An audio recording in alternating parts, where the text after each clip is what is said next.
Bismillahirrahmanirrahim. Assalamualaikum warahmatullahi wabarakatuh. Bapak Ibu yang saya hormati, alhamdulillah, puji syukur kita panjatkan kehadirat Allah SWT berkat limpahan rahmat dan karunia-Nya. Pada kesempatan kali ini kita bisa bertemu dalam webinar P4TK.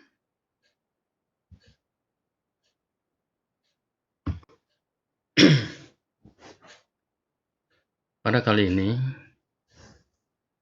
perkenalkanlah saya Suroto dari Asosiasi Guru Fisika Indonesia, yang mana pada kesempatan kali ini akan menyampaikan pembelajaran selama pandemi COVID-19 dengan Google Classroom. Iya, tentang CV saya tadi sudah disampaikan oleh moderator. Kira udah cukup.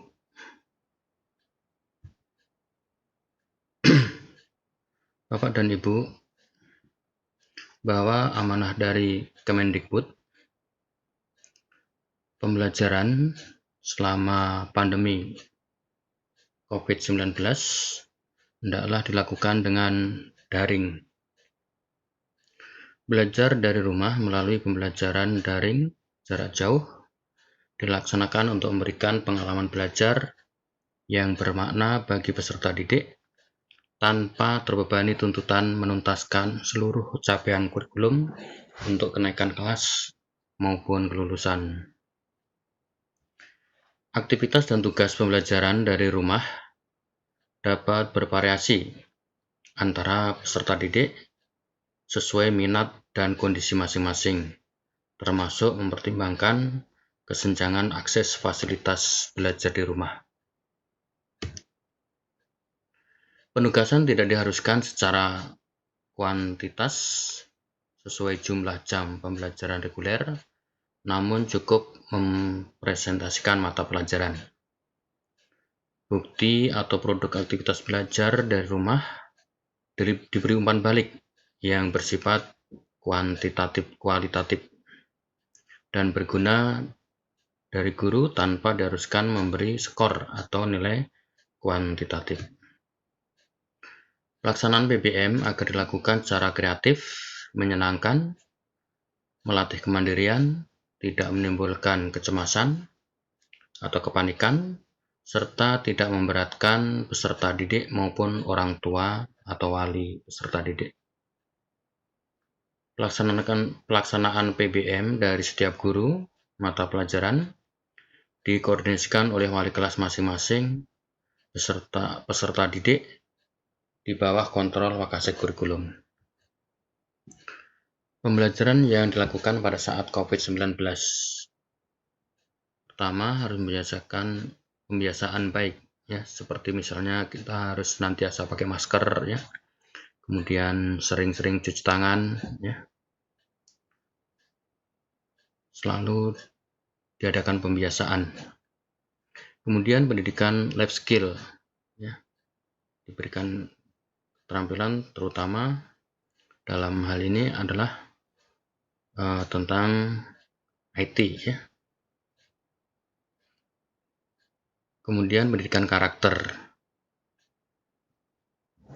dan tidak kalah lagi yaitu pendidikan akademik. Jadi materi-materi pelajaran yang seharusnya disampaikan secara reguler, ya, pada kesempatan COVID-19 ini disampaikan secara daring. Pembelajaran jarak jauh secara online yang efektif. Pertama, menentukan kompetensi atau tema yang akan disampaikan. Yang kedua, membuat perencanaan kelas secara efektif, menguasai teknologi informasi, memberikan motivasi kepada peserta, memberikan rambu-rambu dalam komunikasi secara online, dan evaluasi secara menyeluruh melalui umpan balik. Nah, ada beberapa permasalahan di dalam PJJ ini. Kemudian dalam media pembelajaran dan tidak menyulitkan orang tua dalam pendampingan BPJB.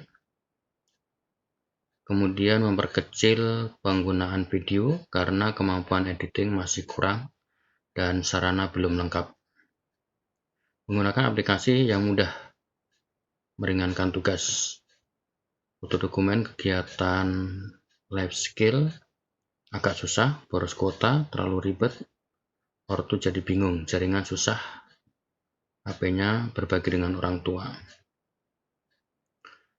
Sebaiknya lebih ditingkatkan lagi dalam metode belajar, serta jika ada tugas membuat video, bisa dipilih yang mana yang bisa dilakukan di rumah, dan ada pendalaman pembahasan kisi-kisi bersama. Dan jika buku mata pelajaran ada buku dalam bentuk PDF, sebaiknya bisa dikirimkan agar para siswa bisa belajar dengan lebih efektif.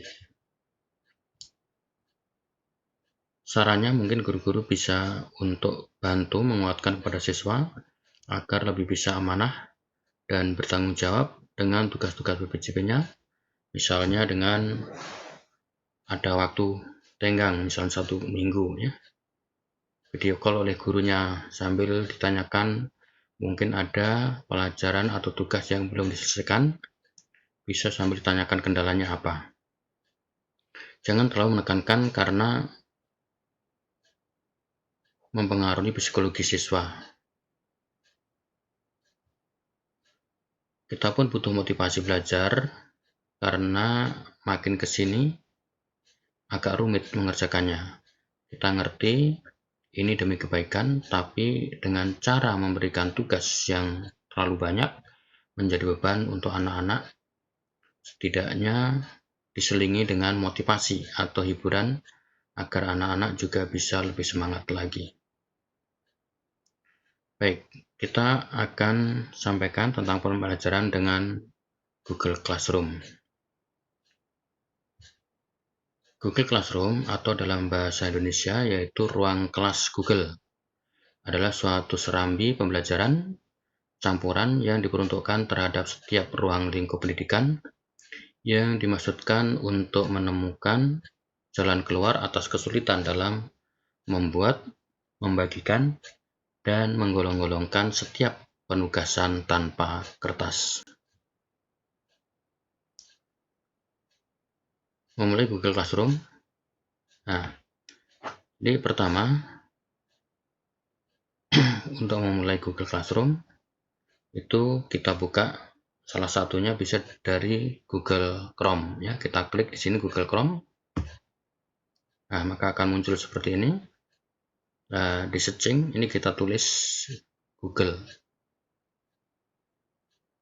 Classroom ya. Nah, seperti ini. Kita tulis Google Classroom, kemudian kita klik. Nah, maka akan muncul seperti ini. Kemudian kita klik lagi Google Classroom. Ya, di sini kalau kita mau buat ya, kita klik ini tanda plus di sini. Kalau kita klik tanda plus di sini, maka di sini ada gabung kelas bagi siswa ya, kemudian buat kelas untuk kita yang sebagai guru. Nah, kita sebagai guru kita klik buat kelas. Nah, di sini menggunakan Classroom di sekolah dengan siswa. Ya, di sini ada tanda yang harus checklist ya. Saya telah membaca. Ini kita checklist. Nah, setelah kita checklist, kemudian kita klik lanjutkan. Nah, kemudian di sini buat kelas. Kita klik di sini, misalnya kelas 10 MIA 1. Ya. Kemudian di bagian ini bisa kita tulis tahun ajaran atau misalnya bisa kita tulis belajar online ya. Kemudian mata pelajaran karena kita mengajar fisika, kita ketik di sini fisika. Kemudian ruang ruang untuk kelas 10 ya, kita sesuaikan dengan kelasnya. Di sini adalah ruang 10. Nah, setelah itu baru kita klik buat. Nah, maka akan muncul seperti ini ya. Akan muncul seperti ini adalah ini Google Classroom untuk kelas 10 MIA 1. Nah, ini kode kelas ini nanti yang kita bagikan kepada siswa. Jadi kode kelas ini kita bagikan kepada siswa bisa melalui grup WA ya. Kita kasih tahu nanti bahwa untuk bergabung ke kelas ini menggunakan kode seperti ini. Ya. Jadi di sini ada forum, kemudian ada tugas kelas, ada anggota ya. Jadi kalau siswanya sudah pada masuk, di sini akan ada anggota siswa ya. Kemudian kalau gurunya sudah memberikan tugas dan anak-anak sudah menyelesaikan tugasnya, sudah mengirimkan tugasnya, kemudian diberi nilai di sini ya. Baik, kita mulai dari forum. Nah, di forum ini kita bisa menyampaikan materi pelajaran ya. Bisa juga di sini kita buat jadwal ya untuk pemberitahuan kepada siswa bahwa jadwalnya kelas 10 MIA 1 ini adalah misalnya Senin jam 10 sampai jam 11.30. Kemudian Rabu jam 7 sampai jam 8.30 misalnya seperti ini ya.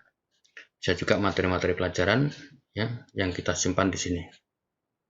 Nah, kemudian untuk tugas kelasnya bisa kita simpan di sini, tugas kelas. Nah, tugas kelas di sini.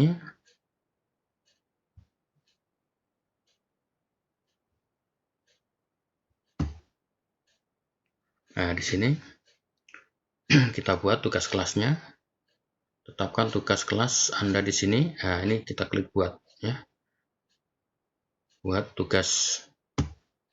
Nah, kemudian di sini kita klik tugas. Jadi ada kuis, ada pertanyaan, ada materi, ada topik ya. Kita klik karena kita akan memberikan tugas, berarti kita klik tugas. Nah, judulnya apa? Judul tugas yang kita berikan, kita klik di sini, misalnya gejala pemanasan global. Ya. Kemudian petunjuknya, ya, pelajari atau cari artikel tentang gejala pemanasan global. Nah, kemudian jawab pertanyaan di bawah ini. Ya, kita buat pertanyaannya di sini dibuat, ya. Nah, kemudian kita klik dokumen. Nah, kita tulis di sini. Misalnya soalnya bagaimana proses terjadinya pemanasan global. Kemudian mengapa kerusakan hutan dapat menyebabkan terjadinya pemanasan global. Sebutkan cara-cara menanggulangi pemanasan global. Ini hanya sebagai contoh saja ya. Nah, setelah itu kita bagikan ya. Kita bagikan. Nah, kemudian selesai. Nah, jadi ini sudah di tugas anak, maka ini kita tugaskan ya. Nah, ini